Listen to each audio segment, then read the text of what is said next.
விமான பயணிகளின் அனுபவத்தை மேம்படுத்தும் வகையில் ஐரோப்பிய ஒன்றியம் புதிய சட்டங்களுக்கு ஒப்புதல் அளித்துள்ளது. அதற்கமைய 2027 ஆண்டு முதல் விமான பயணங்களை முன்பதிவு செய்யும் போது தெரியாமல் செய்யும் சிறிய பிழைகளுக்காக பயணிகள் இனி அபராதங்களை சந்திக்க வேண்டியதில்லை. நீண்டகால பேச்சுவார்த்தைகளுக்கு பிறகு 2004 ஆண்டிற்கு பிறகு முதன்முறையாக பயணிகளின் உரிமைகள் மாற்றியமைக்கப்பட்டுள்ளன. இந்த மாற்றங்கள் குறித்து பேசிய போக்குவரத்து மற்றும் சுற்றுலா குழுவின் துணைத் தலைவர் வெர்ஜினியஸ் சிங்கெவிசியஸ் இது விமானத்தில் பயணிக்கும் அனைவருக்கும் ஒரு நற்செய்தி என்று கூறினார்.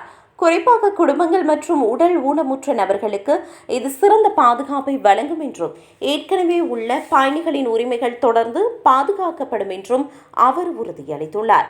புதிய விதிகளின்படி திரும்பும் பயணங்களுக்கு நோ ஷோ கொள்கைகள் தடை செய்யப்பட்டுள்ளன. அதாவது வெளிச்செல்லும் விமானத்தில் பயணிக்காத பயணிகள் காரணமின்றி திரும்பும் விமானத்தில் பயணிப்பதை தடுக்க விமான நிறுவனங்களுக்கு அனுமதி இல்லை. மேலும் திரும்பும் பயணத்தை பயன்படுத்த கூடுதல் கட்டணத்தையும் விமான நிறுவனங்கள் வசூலிக்க முடியாது. உடல் ஊனமுற்ற மற்றும் குறைவான நடமாடும் திறன் கொண்ட பயணிகளுக்கு புதிய பாதுகாப்பு அளிக்கப்பட்டுள்ளது. விமான நிலையத்தின் தவறினால் அவர்கள் தங்களது விமானத்தை தவறவிட்டால் அந்த விமான நிறுவனங்கள் அவர்களுக்கு இழப்பீடு, மாற்று பயணம் மற்றும் தேவையான உதவிகளை வழங்க வேண்டும்.